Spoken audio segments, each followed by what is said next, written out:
Hello, sports fan. This is Stephen Hill with Sports Choice Plus. I'm bringing you a very special breakdown. I'm going to be covering what's next for Najee Harris. Before I get right into that, I want to make sure that you're subscribed to the YouTube channel so you can get all the updates and all the breakdowns. Without further ado, let's get right into it. Najee Harris, let's face it, folks. Since coming out the University of Alabama, he's been a sledgehammer for the Pittsburgh Steelers. He's been a model of consistency as far as playing games, but as far as big plays, he has not really been a big play guy throughout his career. I don't think he's gone over 37 yards as a single play in his career.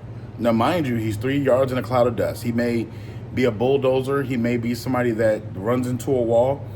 But the consistency to show the explosiveness, he doesn't really hit the holes that are open. He'll run into a pile. He'll run into different things. But from the standpoint of getting paid like a Saquon Barkley, getting paid like a Josh Jacobs, getting paid like a premier back like a Derrick Henry, I don't think that's going to be his market. I think for the market, he's going to find a team that actually can use him to eat up snaps.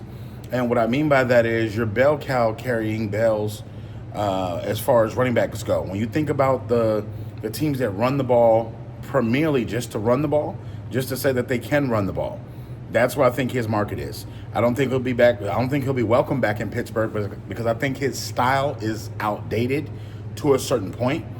You can be like Derrick Henry as long as you're hitting holes and actually hitting your head on a goalpost.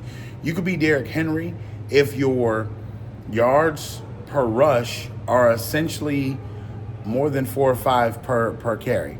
Now, mind you, he has a lot of 1 and 2 yard runs. He doesn't really break away from people. He doesn't really have those end around corners where you can hug the corner and all of a sudden you're breaking free to the end zone.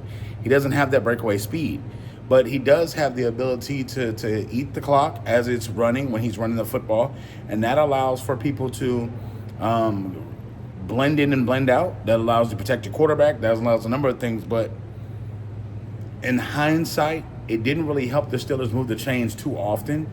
And it, when it did, it was like, okay, cool, we're doing it, but it's not something you expect out of a 25 or 26-year-old running back who's in his prime. Your prime years are in your 20s as a running back for the most part, because that's when you get the best out of your body. That's when you take the most damage and the most punishment. So I don't see a Super Bowl contending team picking him up, but I can see a team that's on the verge of being a playoff team picking him up. So I think the market's not really big for him. I think $9 to $11 million. He's not going to be at the top where 14, 15, 16 million like a Christian McCaffrey or one of those guys. But overall, his resume speaks for itself.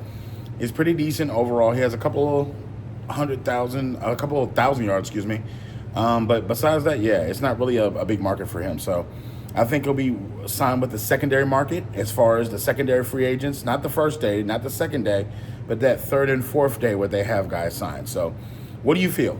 Are you Najee Harris fans, Steelers fans, and NFL fans? Where do you think he should land? Where do you think he should go? Definitely check out Sports Choice Plus, and we'll see you on the very next episode.